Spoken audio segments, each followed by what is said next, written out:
आप सभी का स्वागत है हमारे चैनल पर। तो सभी भाई बहन समय से वीडियो देखें और समय से ही अपना केंद्र खोलें। तो देखिए, आंगनबाड़ी कर्मचारी संघ संयुक्त मोर्चा ये आपका बहराइच जनपद का है। 7/11/2022 को ये लेटर भेजा गया है। तो देखिए, आइए देखते हैं इस लेटर में क्या है और किसके लिए भेजा गया है। तो इसमें देखिए, सबसे पहले हम आपको बताते हैं, सेवा में श्रीमान जिलाधिकारी महोदया बहराइच विशेष का क्या रखा गया है। जनपद बहराइच में संचालित बाल विकास परियोजना के अंतर्गत आंगनबाड़ी कार्यकर्तियों सहायिकाओं के लंबित मांगों के संबंध में, यानी जो मांगे हैं वो लंबित समय से पड़ी हुई हैं, तो उनके संबंध में ये लेटर लिखा गया है। महोदय, निवेदन है कि आंगनबाड़ी कार्यकर्तियों की समस्याओं को लेकर पूर्व जिला कार्यक्रम अधिकारी महोदया एवं वर्तमान जिला कार्यक्रम अधिकारी महोदया को लिखित व मौखिक रूप से निम्नलिखित समस्याओं से अवगत कराया गया है। इसमें समस्या कौन कौन सी रखी गई हैं। पहली समस्या है आपका, बाल विकास परियोजना नगर में किराए पर संचालित आंगनबाड़ी केंद्रों का पिछले वित्तीय वर्ष का संपूर्ण बकाया किराया 46 केंद्रों का अभी तक भुगतान नहीं कराया गया है तथा इससे पूर्व भी करीब 35 माह का किराया सभी केंद्रों का बकाया है। इस संबंध में बार बार लिखने के बाद भी इस तरफ कोई निर्णायक कदम नहीं उठाए गए हैं। तो देखिए, कई जगहों पर ऐसा नहीं है कि ये सिर्फ बहराइच की समस्या है, ये हर एक जिले की समस्या है। हर जिले में यही हाल हो रहा है कि महीनों से सालों से, यानी जो किराए के भवन चल रहे हैं, किराए पर लेकर के जो बहनें चला रही हैं, उनका मानदेय नहीं आ रहा है, यानी किराया नहीं आ रहा है, जिससे बहनों को भी समस्या होती है और जो किराएदार है वो बार बार बंद रखने की धमकी देता रहता है। तो देखिए, आंगनबाड़ी बहनों के लिए चारों तरफ से समस्या है। उधर अधिकारी समस्या को लेकर के आ जाते हैं कि आपने केंद्र क्यों नहीं खोला, उधर किराया नहीं मिल रहा है तो किराएदार यानी मकान मालिक है वो कि हमारा किराया दो, नहीं तो हम इसको बंद कर देंगे। अगर केंद्र बंद मिलता है तो नौकरी से नोटिस की धमकी अधिकारी देते हैं। तो देखिए, बहनों के लिए चारों तरफ से समस्या है, लेकिन अधिकारी अपना कार्य अगर समय से करें तो सभी समस्याओं का समाधान हो सकता है। आपकी दूसरी समस्या है, नगर परियोजना के किराए पर संचालित आंगनबाड़ी केंद्रों का किराया पुराने दर पर स्वीकृत है, जो बहुत ही कम है। इसे नए दर पर स्वीकृत करके किराया दिलाया जाए, जबकि पड़ोसी जनपद श्रावस्ती में नए दर पर किराया दिया जा रहा है। तो देखिए, श्रावस्ती है उसमें नया जो किराया है, हमारे यहाँ तो हम तो देखिए ग्रामीण एरिया से, तो हमको तो जानकारी नहीं है कि कितना किराया आता है। जो कहीं शहरी क्षेत्र से हैं, तो अगर आप वीडियो देख रहे हैं तो हमें कमेंट में ज़रूर बताएं कि पहले आपका किराया कितना आता था और अब नया वाला जो है वो कितना आता है। अब देखिए, दूसरी खबर में आपको ले चलती हूँ। खबरें कई लगी हुई हैं।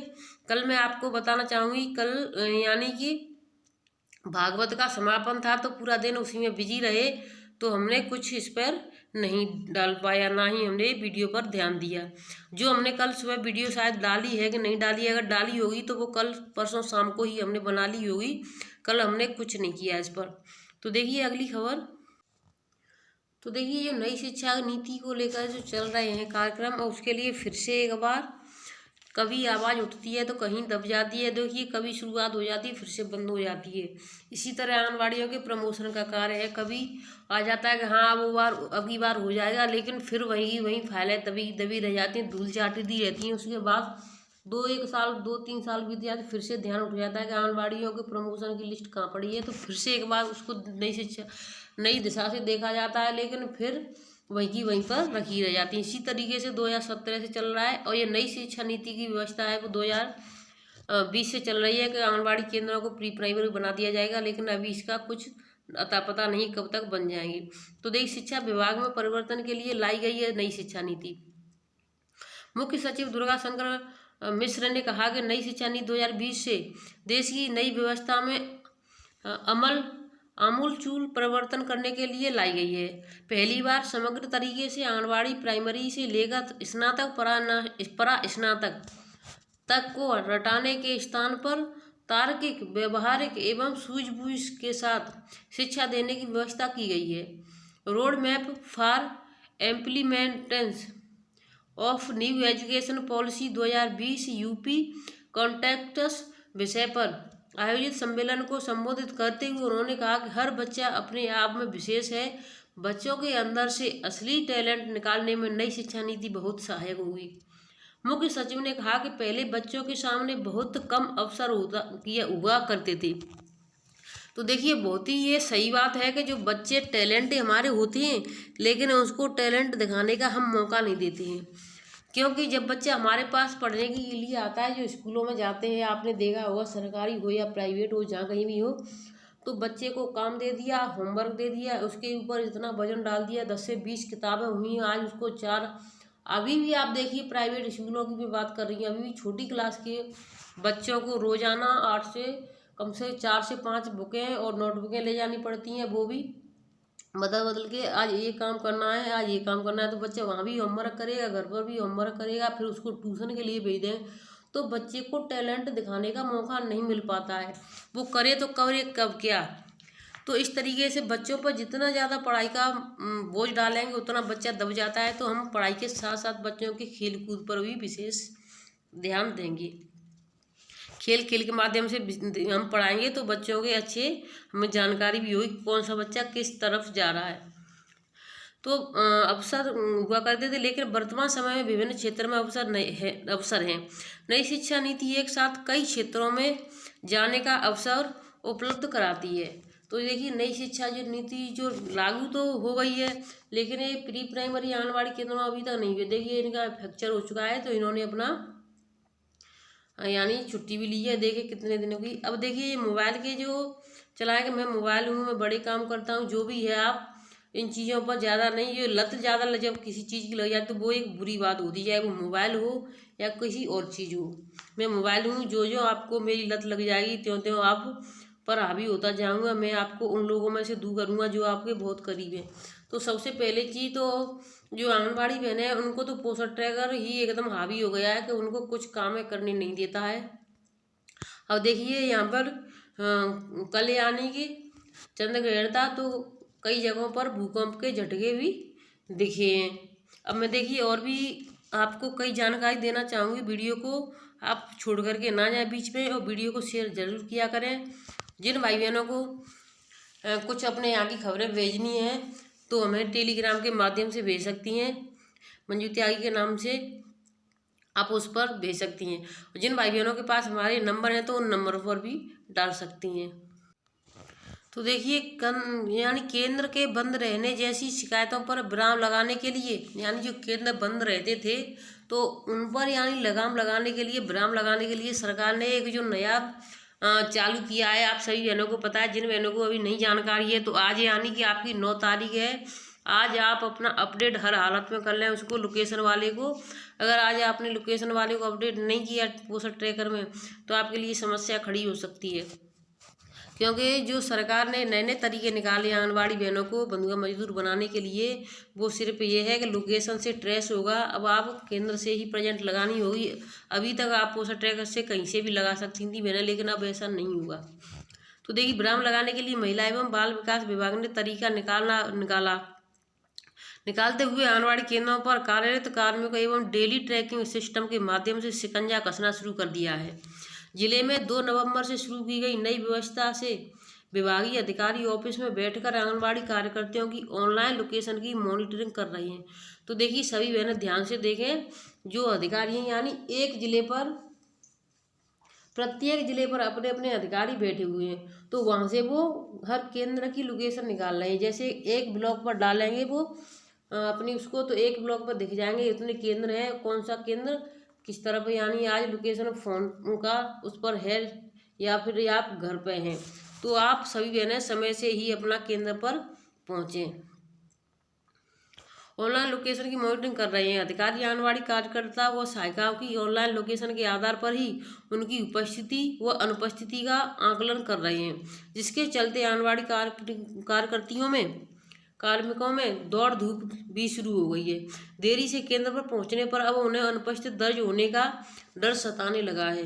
तो देखिए, बिल्कुल सही बात है, क्योंकि डर सताने लगा है। क्योंकि जो बहनें थी हमारी पहले कुछ ऐसा करती 10-5 मिनट लेट हो ही जाते थे, लेकिन अब 10-5 मिनट लेट नहीं होना है। तो टाइम पे पहुंचना भी है और घर के सारे कार्य भी करने हैं, और भी जिम्मेदारी बहुत है, लेकिन बहनों के लिए जब पैसा बढ़ जाएगा तो कोई डर नहीं सताएगा और ना ही उन्हें कार्य करने में कोई परेशानी होगी। कार्य अभी भी कर रही है, लेकिन जब मानदेय बढ़ जाएगा तो और खुशी खुशी से करेंगी। तो ये विभाग से मिली जानकारी के अनुसार आंगनबाड़ी कार्यकर्तियां व सहायिकाओं को और जवाबदेह बनाने के उद्देश्य से महिला एवं बाल विकास विभाग ने पोषण ट्रैकर पर ऐप तैयार किया है। इस ऐप को मोबाइल में डाउनलोड करने के बाद ऐप कार्यकर्ता की लोकेशन लगातार बताता रहेगा। इससे विभाग के अधिकारी जिला मुख्यालय पर बैठकर भी जिले के किसी भी गांव के आंगनबाड़ी केंद्र व कार्यकर्ता की मॉनिटरिंग कर सकते हैं। तो देखिए, वो तो अभी भी कर रहे, शुरुआत हो गई है, लेकिन आज लास्ट डेट है अपडेट करने की। अगर आज आपने अपडेट नहीं किया तो आपके लिए समस्या खड़ी हो सकती है, आपका नोटिस जारी जरूर होगा। आप इस बात का ध्यान रखें विशेष। मैं आपसे बार बार कहती हूँ और प्रत्येक दिन कहती हूँ। कुछ बहनें तुम्हारी ये भी कह देती हैं कि आप एक ही चीज़ को बार बार क्यों बताती। देखिए, हम इसलिए बताते हैं क्योंकि आए दिन बहनों को नोटिस मिल रहे हैं। किसी दिन 20 को मिला, किसी दिन 45 को मिला, किसी दिन 10 को मिला। तो ये जो नोटिस है वो आंगनबाड़ी बहनों की गलती की वजह से, वो वीडियो नहीं देखती समय पे, इसकी वजह से। तो समय पे वीडियो आप सब जो देखती हैं वो दूसरी बहनों को शेयर जरूर कर दिया करें, जिससे वो भी अपना समय से कार्य करें और समय से ही केंद्र पर पहुँचें। बैठकर जिले से किसी भी गाँव की वो कर सकते हैं। और देखिए, कार्यकर्ताओं को निःशुल्क मोबाइल वितरण किए हैं। मोबाइल हेडसेट में पोषण ट्रैकर ऐप लोड करके उसे आंगनबाड़ी केंद्र की लोकेशन से जोड़ा गया है। आंगनबाड़ी कार्यकर्ता व सहायिका सुबह 9:30 बजे से केंद्र पर पहुंचते ही लोकेशन ऑनलाइन हो जाती है। देखिए, आप जैसे केंद्र पर पहुंचेंगी, अगर आपने अपडेट कर लिया है तो लोकेशन अपने आप चालू हो जाती है। आपको कुछ नहीं है, सिर्फ आपको उस पर टच करके और फिर से उसको कर देना है। ऐसे काम करता है लोकेशन ट्रैकिंग सिस्टम। आंगनबाड़ी कार्यकर्ती को सुबह केंद्र पर पहुंचने के बाद पोषण ट्रैकर ऐप को ओपन करके डेली ट्रैकिंग ऑप्शन पर क्लिक करना होता है। उसके बाद ऐप आंगनबाड़ी केंद्र की लोकेशन ट्रेस करता है।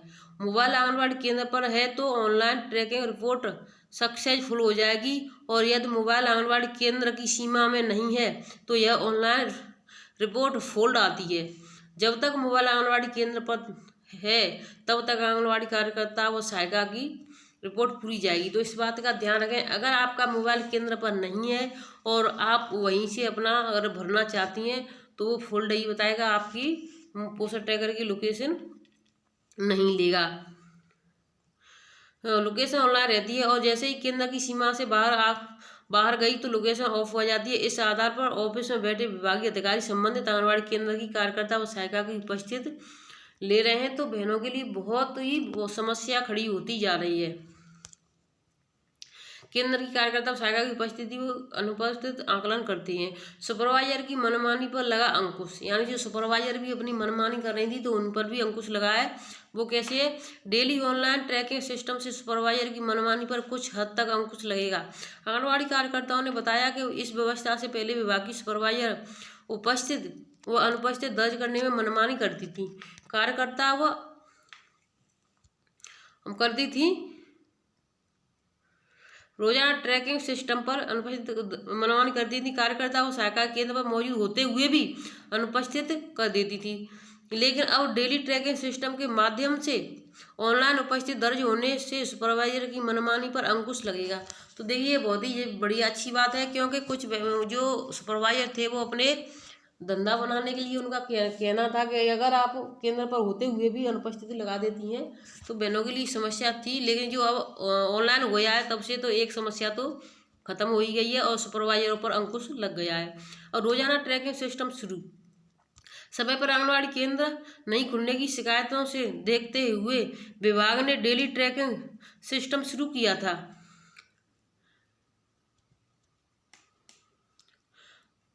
कार्यकर्ता ने बताया कि व्यवस्था से पहले विभाग की सुपरवाइजर। अब देखिए, एक और मैं आपको जानकारी देती हूँ, ये आपकी आ जाती है नागौर से। तो ये आपको पता है, ये मैंने आपको बता भी दी है शायद, अगर नहीं किसी भाई बहन ने देखी तो इसमें थोड़ी सी मैं झलक इसकी दिखा देती हूँ। प्रदेश में अशोक गहलोत सरकार द्वारा 23 फरवरी 2022 को बजट में घोषणा की गई थी कि राजस्थान की 1.33 करोड़ महिलाओं को फ्री स्मार्टफोन देने की घोषणा की गई थी। घोषणा की क्रियान्वयन शुरू की जा रही है। प्रदेश की महिलाओं को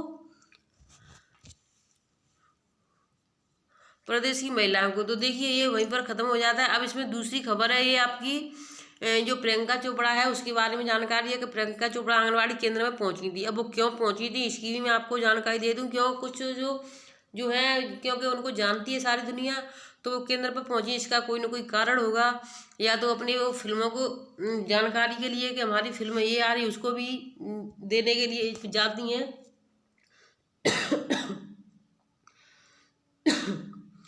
तो आंगनबाड़ी केंद्र पहुंचकर बच्चों से उनके पोषण और आहार के बारे में जानकारी ली। तो देखिए अभिनेत्री हैं, उन्होंने जानकारी ली है पोषण कि आपको कैसा पोषण मिलता है। अभिनेत्री गांव की आरती से बातचीत की। उन्होंने पूछा कि बच्चों को पोषण आहार के तौर पर क्या खिलाया जाता है। इसके बाद आंगनबाड़ी केंद्र में बच्चों की लंबाई और वजन भी मापा। तो उन्होंने देखी वजन और लंबाई भी किया। दरअसल 2016 में प्रियंका चोपड़ा यूनिसेफ से के गुडविल एम्बेसडर के रूप में नियुक्त किया गया था। इसी तरह उनका अपने गृह प्रदेश का दौरा हुआ है। इस दौरान वह बच्चों के पोषण में के बारे में जानकारी हासिल कर रही हैं। तो देखिए ये है उनकी असली के, उन्होंने यानी कि उनका 2016 में इसी में काम करने के लिए उसको मिला था, तो अब ये जानकारी कर रही हैं। अब देखिए दूसरी खबर आ जाती है उत्तराखंड से एक और, जहां उत्तराखंड विधानसभा में एक अन्य भर्ती घोटाले को लेकर सियासी आरोप प्रत्यारोप का दौरान अभी भी जारी है। वहीं अब ऊधम सिंह नगर में आंगनबाड़ी कार्यकर्ताओं द्वारा सुपरवाइजर पद पर प्रमोशन के मामले में गड़बड़ी का आरोप लगाया गया है। इस पूरी प्रक्रिया में भ्रष्टाचार के आरोप लग रहे हैं। जसपुर में आंगनबाड़ी कार्यकर्ताओं ने सोमवार को मुख्यमंत्री के नाम तहसीलदार को ज्ञापन सौंपा है। तो यानी उन्होंने मुख्यमंत्री के नाम सौंपा है। तो आप सभी भाई बहन इस वीडियो को अधिक से अधिक शेयर करें। सभी राज्यों की खबरें हैं और समय से वीडियो देखा करें और समय से केंद्र खुला करें, समय से ही बंद करें, सबसे मेन चीज़ है।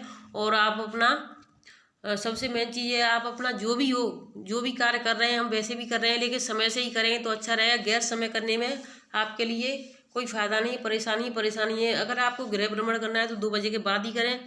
फिर मिलेंगे हम आपसे आपकी नई अपडेट के साथ। तब तक के लिए धन्यवाद।